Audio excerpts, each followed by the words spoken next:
We went into our suites and synced our systems, which would drop us on opposite sides of a gas giant orbited by 12 moons, which ranged in size from a large asteroid to atmosphere worlds larger than Earth.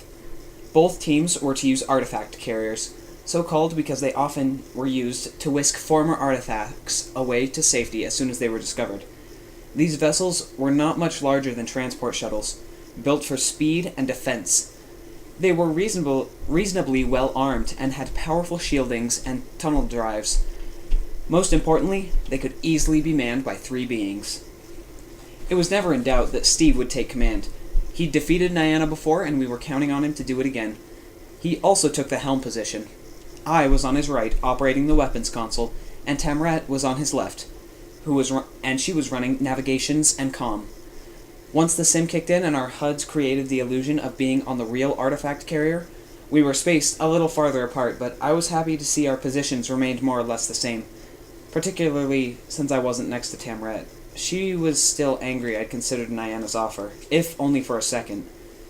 As soon as we dropped in, Steve worked the console and angled us up hard as he hit the throttle. I felt a slight pressure as the inertial compensators kicked in, knowing that they were the only reason we weren't jelly on the back of our seats. Or, at least, would be if this were real rather than simulated. Steve then turned us hard to port and gave it more speed. "Oh, I love how these things handle," he said dreamily, and I suddenly got the clear vision of Steve as a reptilian car thief. "Oh, and check for the enemy," he said as he dipped suddenly, moving us dangerously close to an ice moon's gravity well. "Let's see where they're hiding," Tamrat said as she worked her console, searching for Niana's ship. Could you take it easy?" I said, as Steve suddenly banked hard to port. "I'm not going to be much use to you if I'm puking." "I'm sure even puking you can thump these tossers," he said, and then pulled up fast and at an uncomfortably steep angle. "Found them," Tamrat said. "Sending coordinates to your console." An outline image came up at once on Niana's ship, which was still a good 15,000 miles distant. We were down near the gas giant's south pole, and they were circling above the north. "If we see them, then they can see us," I said. I checked my data bracelet. "The clock's ticking. If this ends up a tie, it'll be a waste of time for everybody." "Right," Steve said. "Tamrat, could you check the sun for unusual activity?" "Sure." Then, after a minute, she said, "Yeah, the star's really flaring. How'd you know?" "I thought I recognized the planet," Steve said. "I ran this exact same sim with Dr. Roop a few days ago. He showed me a little trick. How long until the next radiation spike?" 2 minutes and 17 seconds, she said. "Zeke, have we got missiles?" "No," I said. "They're not standard on artifact carriers. The ship is made for speed and safety, not fighting back." "Too bad," he said. "Maybe this won't work."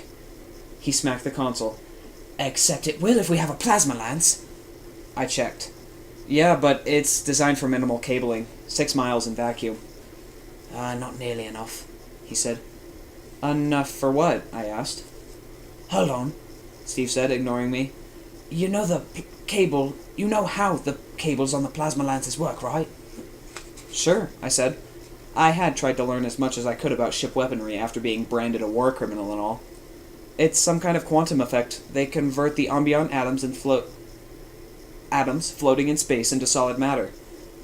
"If we were on a physical surface, like one of these moons, would we be able to produce more than 6 miles of cable?" I checked the calculations. Yeah, I said. "With enough engine power, we could produce hundreds of miles of cable, no problem." "We won't need hundreds, but we'll need quite a bit," he said. "Here's my idea. We're going to the far side of that icy moon here, and the instant the solar energy spikes, we're going to drop straight down. With a little luck, the radiation will conceal us, and to them, we'll have simply vanished. They'll likely need a minute or two to figure out what we've done, but by then we'll be on the moon's surface, and we'll have cut power."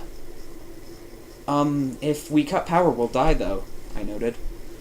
"Well, not really, because this is a simulation, not an airless moon," he said with a grin. "Anyhow, we should have at least enough breathable air on the ship to last an hour, so the sim won't declare us dead." "Niana may not be as smart as she thinks she is," Tamrat said. But even she can figure out if we drop off the sensors as we pass a moon, we're probably on that moon. She'll come looking for us. Oh, she better, Steve said. Otherwise, this plan is total pants. Well, I wouldn't want that, I mumbled, slightly confused. We positioned ourselves so that the moon was between us and Niana, and when Temret signaled the crest of the radiation wave, Steve pointed us towards the surface and throttled hard.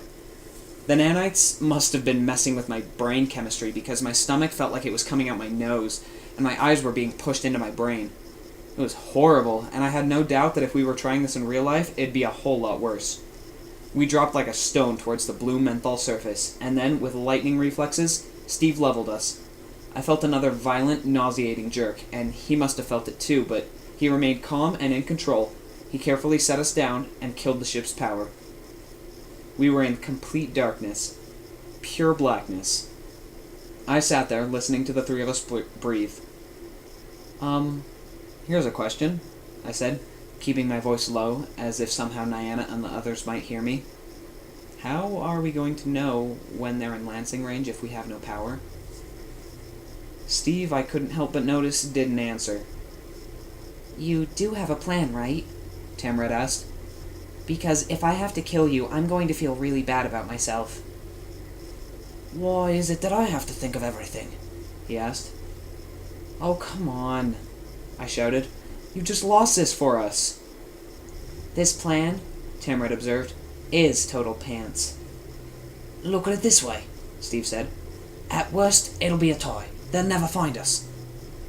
We were silent for a few minutes. I was irritated, not really angry though. Steve's plan had been good up to this point. The problem was that there was no way to track Niana's ship. If only we had some means of following their movement that wouldn't register on their sensors. Except, we had exactly that. Okay, guys, I said. How do you feel about working, maybe, a little outside the rules? Cheating? I feel perfectly fine with that, Temret said. I prefer it, if you want to know the truth, Steve said. I turned on my data bracelet. You can follow a sim from an outside channel, right? We saw Mrs. Price doing it. So, we'll be spectators. I found the sim and called up a three-dimensional representation of the contest. There we were, on the surface of the moon, and there was Niana making her way towards us. Brilliant, Steve said. As soon as they're in range, we'll power up. Suddenly, I felt bad about bending the rules, though.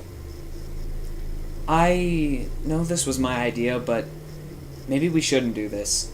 When you think about it, it's not really fair. Sure it is. We're using the resources that we have available.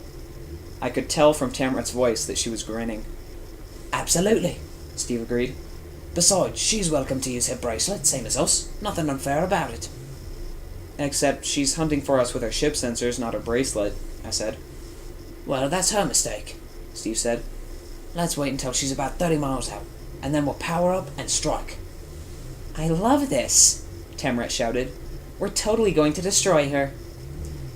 We sat there for 10 minutes, watching Niana's slow progress on a three-dimensional grid projected from Steve's bracelet. She was being thorough, performing slow and deep scans, but she was circling slowly into our range. A couple of times, she tried to send a message to us, as if we would forget we were in hiding and answer. I suppose I couldn't fault her for trying, though. She'll be within 30 miles in less than 30 seconds, Temret said. Let's wait for 20, just to be safe, Steve told me. I'd hate to get this close and blow it because the cable isn't up to spec. We waited until she was within range and powered up our ship. The lights turned on, and our consoles chimed as they instantly came to life. I went to work, and it took me another 20 seconds, which felt endless, to get a confident lock on our ship. There was no messing around here. We had one chance to get this right. I found my target, locked on, and fired. The plasma lance is incredible technology. Both the lance and the cable itself are made entirely out of ionized particles. The lance is composed essentially from the same stuff as lightning. In space, where there's no sound, it would make no noise, but the moon had some kind of unbeatable atmosphere, and we set off a deafening sonic boom as the lance flew free. As soon as the forward tip of the lance came into contact with the energy shields surrounding Niana's ship, it sensed the resistance, and its own nanoparticles instantly began to reconstruct the atomic makeup, deionizing and turning the lance and its cable into a super strong metal alloy. It passed effortlessly through the shields and affixed itself to her hull, bonding with the metal so that there was, for all practical purposes, no way to detect where the hull ended and the lance began. Meanwhile, the nanoparticles were generating gravons that caused Nyana's ship to be drawn towards ours, as if caught in a gravity well. Nyana couldn't pull away. She could only resist or be pulled down to the surface. She chose to resist, and her ship came to a full stop. The technology was powerful, but it had its limitations. All Nyana had to do now was reconfigure her shields, just for a moment, to protect against physical impacts. The cable would then be severed on an atomic level, and that was precisely what she did, and the cable flew away. It was at that moment that our victory was assured, though, because I'd been waiting for her to switch shield frequencies. In that instant, I unleashed a steady stream of PPB bursts. She'd been at a full stop, and we were at a full stop, so her systems were easy to target. My first blast took out her shields, then I took out her engines, and then the weapons, and in a matter of seconds, she was dead in space, drifting and powerless, and powerless to defend herself. Nyana signaled us, and Tamret put her on the speaker. "Fine," she said. "We surrender, whatever." Before Steve could say anything, Tamret stepped around my console and began firing PPB blasts. Her fingertips danced happily on the console, sending out blast after blast until Nyana's ship exploded. "Hey!" Nyana shouted over the comm. "Even when she's dead, she won't stop talking," Tamret said.